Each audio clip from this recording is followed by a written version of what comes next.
Sega Saturn exclusive, Mr.Bones is truly a one-of-a-kind game. It's hard to describe because it doesn't stick to one game type or genre. Every level you're doing something completely different. Be it running from enemies, doing a drum solo, or telling jokes. You guys are so skinny. If you were wearing white shirts and red ties, you'd look like thermometers. If there was ever a game that defined random gameplay, it would be Mr.Bones. The storyline is a bit creative in that let's just pretend this makes sense kind of way. A vampire by the name of Degulian has discovered and learned how to control the basic force of the universe, skeletism. Skeletism is vampirism made objective and controllable. It is the mirror image of photosynthesis. It is the black hole of your inner essence. What passes through it is either crushed or changed. It is the first breath of the newborn, the last breath of the dying. It is the phoenix. It is the gods and the death of gods. Fire and ashes, ice and smoke. It is a contagious red glow. All it touches is consumed. If skeletism is a red band in the middle of the spectrum, Degulian has discovered the means to absorb the rest of the spectrum into skeletism. This is accomplished through noise, rhythm, mesmerism, and certain vampirical processes. Of the tools used in the control of skeletism, the most important by far is rhythm. Red skeletism is unleashed by drumbeat, by finding the sacred tempo that awakens the dormant heart of the dead. And it's your job to stop him. However, it's never exactly explained why Mr.Bones was unaffected. Oh well. Didn't I used to have more skin on these bones? Man, you know I got the blues. Mr.Bones came out in 1996, when 3D games were admittedly pretty shitty looking even for their time. But Mr.Bones has actually aged fairly well for a game that's well over a decade old. I think this is mostly attributed to extreme use of pre-rendered levels.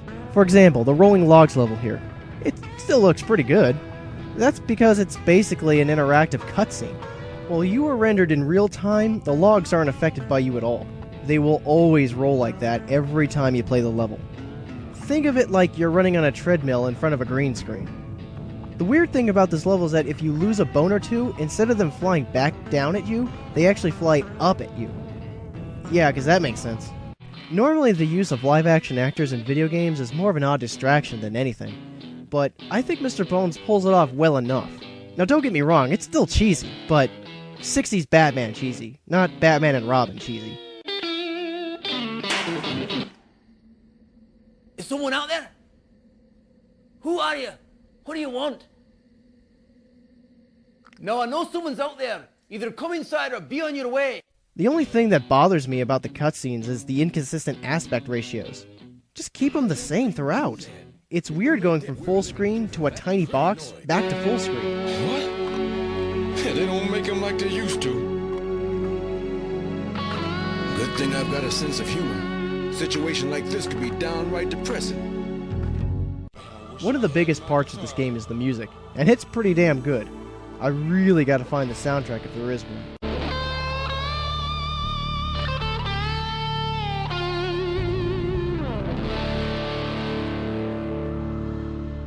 What can you do on the moon?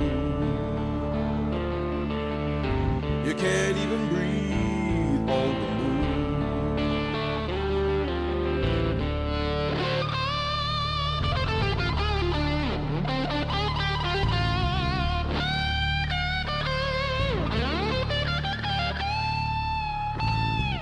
What can you do in this world? You can't even love in this world. You can't face the darkness, can't face the light. You can't even live in this world. You can't even love in this world.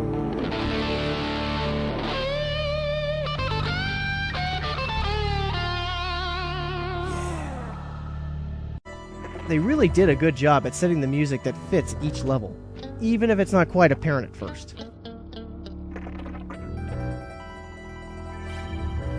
There's a level where while you're jumping around on these broken glass shards, Some guy's getting all philosophical about what the blues is. Jesus had the blues, man. That's deep. Little baby, as soon as he comes out of the mama, man, has the blues. One of the more annoying things in Mr. Bones is when you die. You only have one life, no checkpoints, and no continues. Well, sort of. See, when you die, you get this cutscene of Mr. Bones turning to the red side, I guess you could say.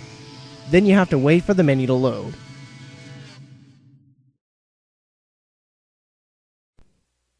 Choose options, then level select. Wait for the level to load. And then you can play again.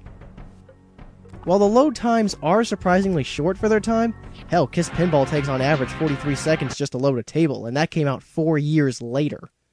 It still is annoying to have to do all that just to continue from where you died. At least it's unlimited.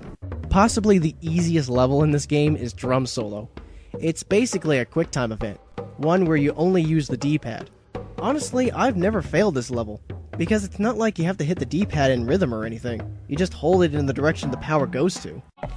Overall, Mr. Bones is great, silly fun. Some of the levels are better than others, but the sheer variety to them and their humor throughout more than makes up for them. Liberty is a sweet thing to savor. I do hope you'll forgive my aggressive and extremely rude behavior. My imprisonment made me somewhat testy, I'm afraid. Now, hop on. It's a great example of what the Saturn was capable of. I do wish there were more and longer cutscenes, if only to expound on the story, because by simply playing it doesn't make too much sense.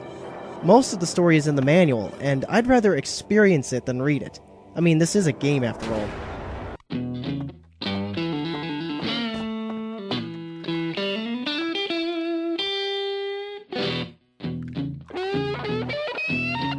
Don't think about it. Just play it.